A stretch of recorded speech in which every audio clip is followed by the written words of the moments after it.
Hi, everyone. I am Jen. I am the lower school counselor at Friends Central. I am a former first grade teacher, so I am grateful for all of you. I know what it's like. I know how many things there are to think about as we prepare for the fall. And similar to Brittany, I come from a family of teachers as well. So it's I've seen it from all angles, and I thank you all already now for what you're preparing for the fall. And I'm going to share my screen right now. And I have a little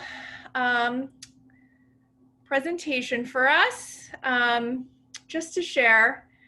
And let's just get this in present mode.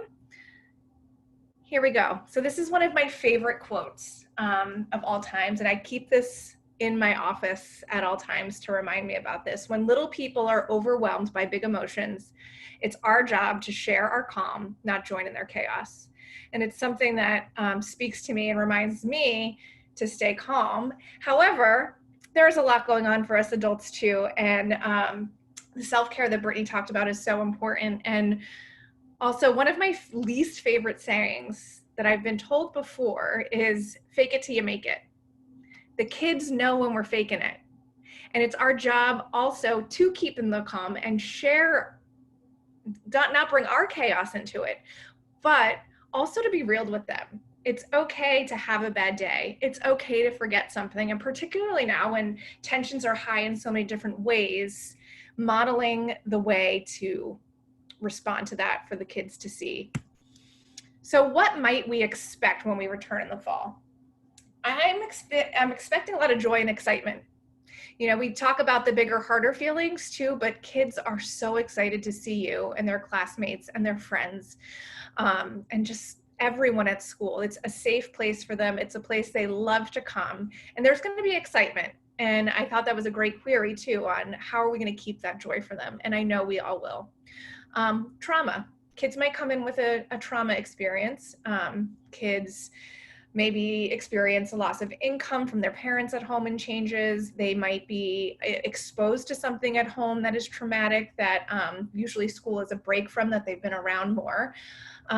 We may see anxiety and worries increase. And these can all look a variety of different ways. Focusing might be hard. We might be extra silly. We might not be able to control those feelings, and we'll be silly or moving or telling more jokes in class than we normally do, or interrupting. It could be quiet. And it can present in so many different ways. And I think what's going to be really important is connecting with the teachers that students had previously last year. If you don't know someone, it would be interesting to know, they're really quiet. Were they quiet last year? Or is this a difference of behavior? So that time with colleagues and connecting in those kind of transition meetings that we have will be really helpful in those pieces as well. We can expect an extended slide. We talk about the summer slide, and when kids aren't in school or reading or doing their work all the time, we have a slide. One thing I keep telling my friends with kids is don't worry too much, because all kids are experiencing this in some way. So we're all kind of going through this together.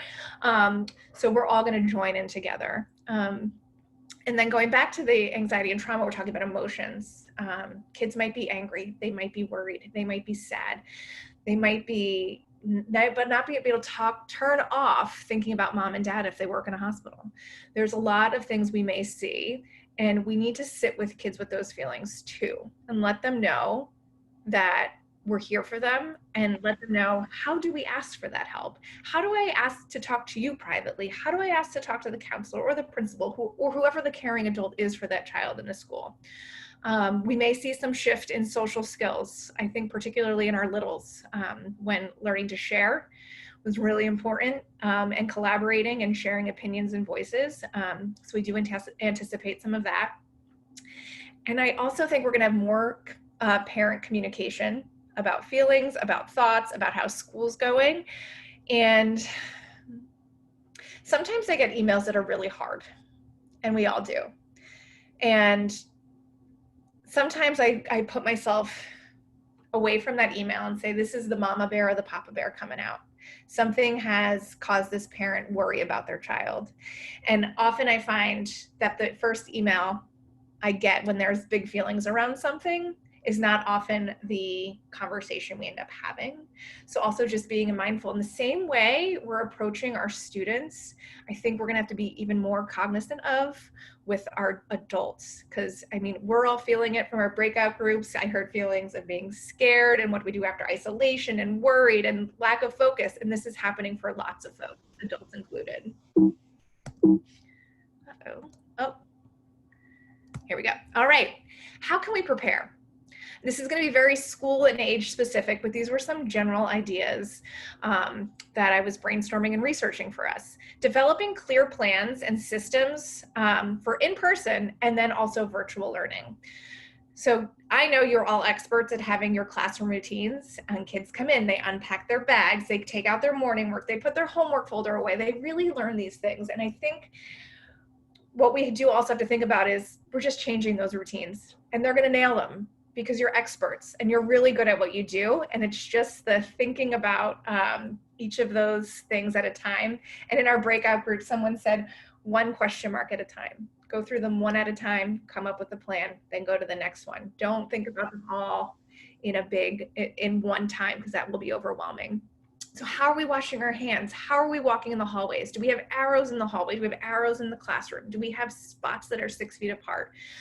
What do our arrival routines look like? Snack and lunch, recess, and packing up at the end of the day. So much of this will be specific to your age group and your school and what you decide as a team, but these are things you can really break down together so you have clear expectations. And again, we talked about this in the last slide. How do I let you know I'm having a big feeling?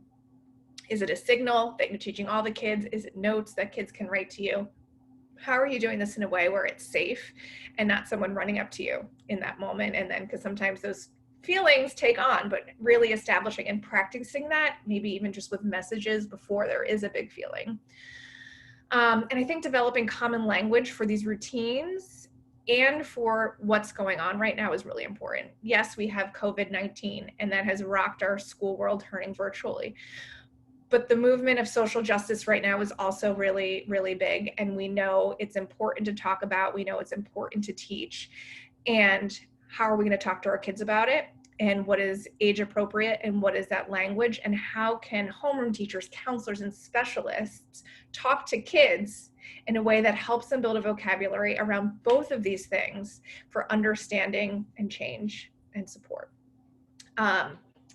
Also, computers, technology, iPads, Chromebooks, whatever you have, thinking about teaching those skills early on. We know we went like this to virtual learning. Some of our kids had different experiences with technology. Let's teach kids how to use it well, and how to use it when it stops working, and acknowledging that that's not a big deal. If you fall off of the class because yours freezes, you don't have to scream for mom and dad. It's not an emergency. It's okay, and it's going to happen to all of us, and normalize that.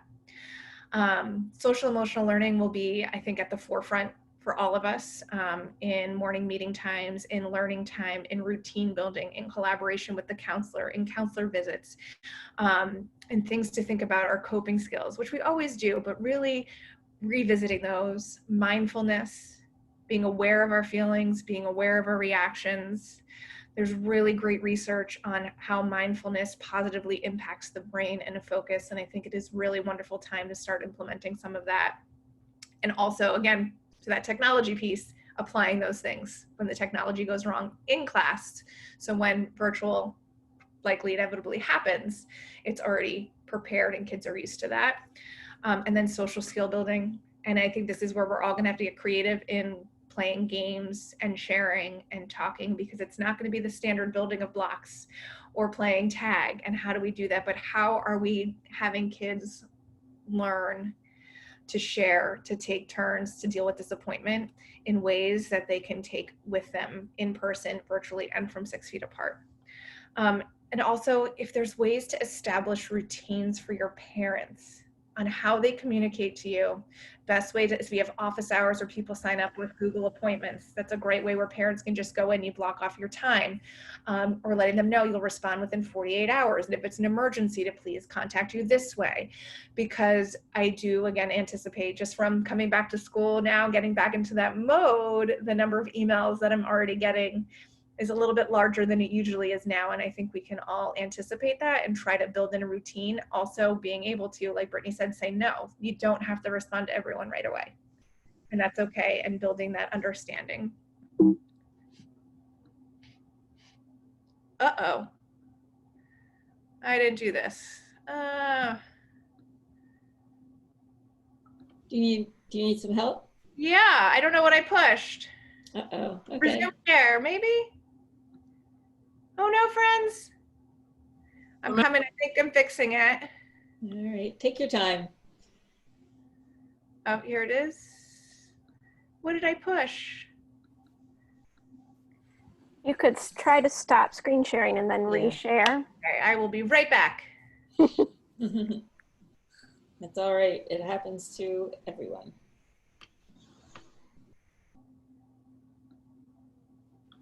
Oh, you know what? You must have tagged me.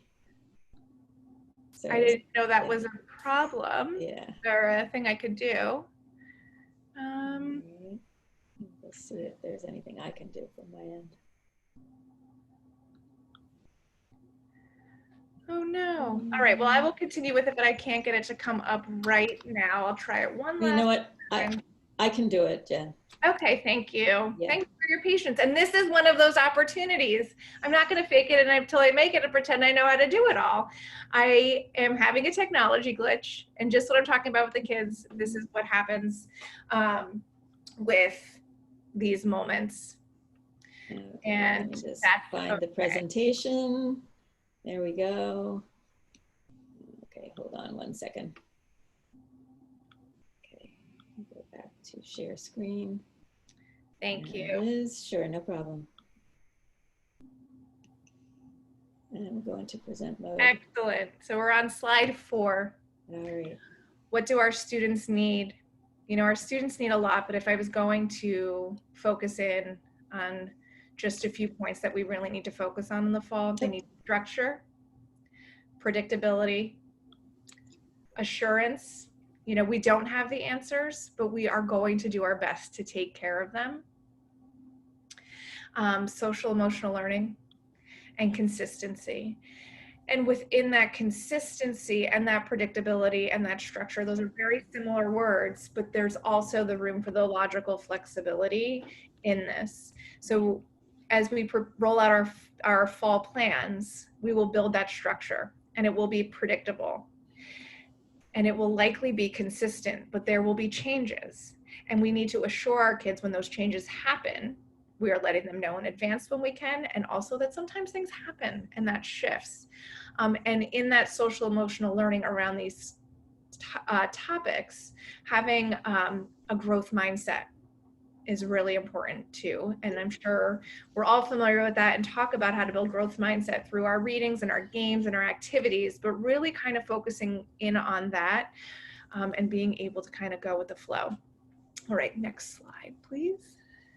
Okay. And what can we implement to do for some of these things? I don't have all the answers. You probably already have brilliant ideas, but we're all a team in this together in this new world, in this systems that we're creating together. But some ideas, we all usually have like a take a break spot or take a break chair or calm down corner, peace corner, what you might have. But we're gonna have to shift those to individually if they were commonly shared items. And there's things you can do with kids to make them their own little space that they keep at their desk. You can make mind jars, like the glitter where you shake the mind jars. It's really fun. You can make stress balls, buy stress balls if you don't want to do the crafting.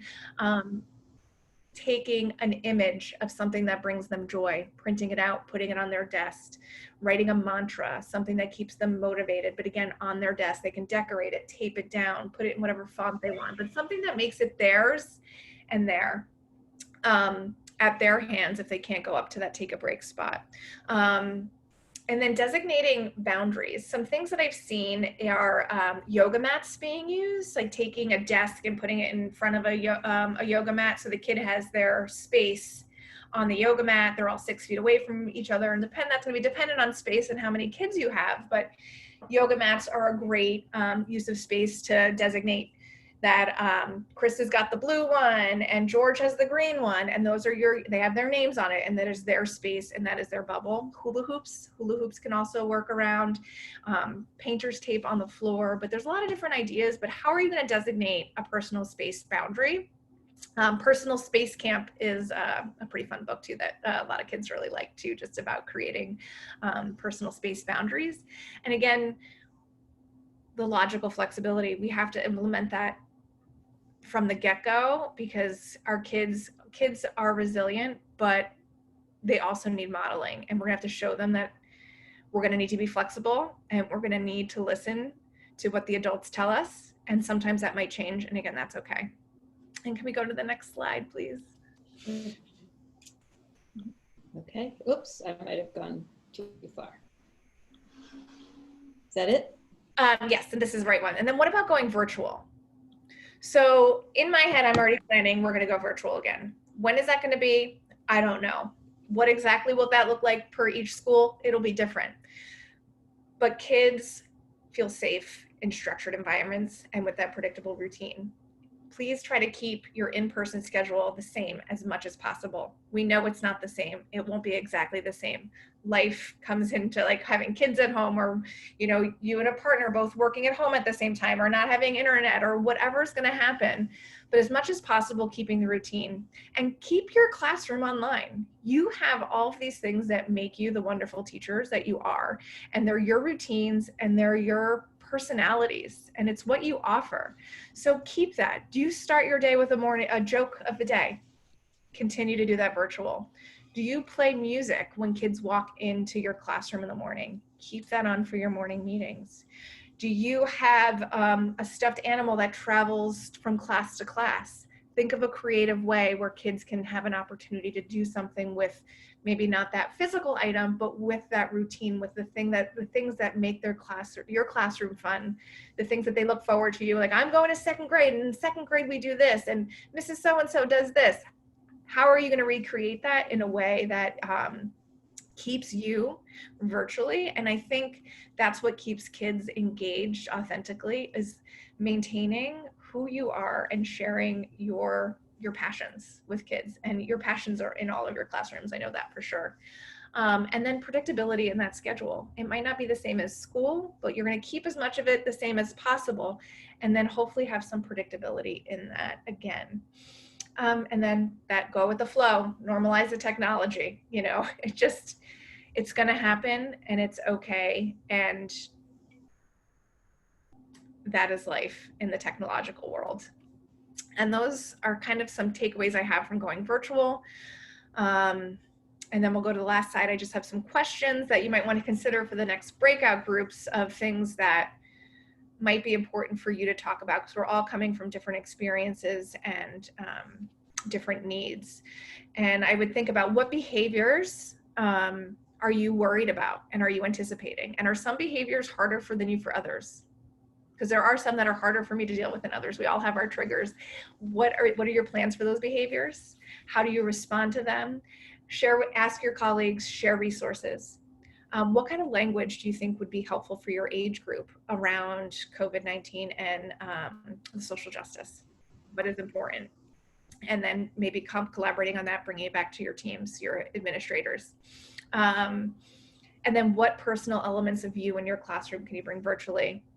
And then social emotional learning. I'm sure some of you are already planning or already have social emotional programs in your schools. How are you using them? What ideas do you have? What's missing? What do you need help with? And I think these are great things for us to consider and to share in our breakout groups.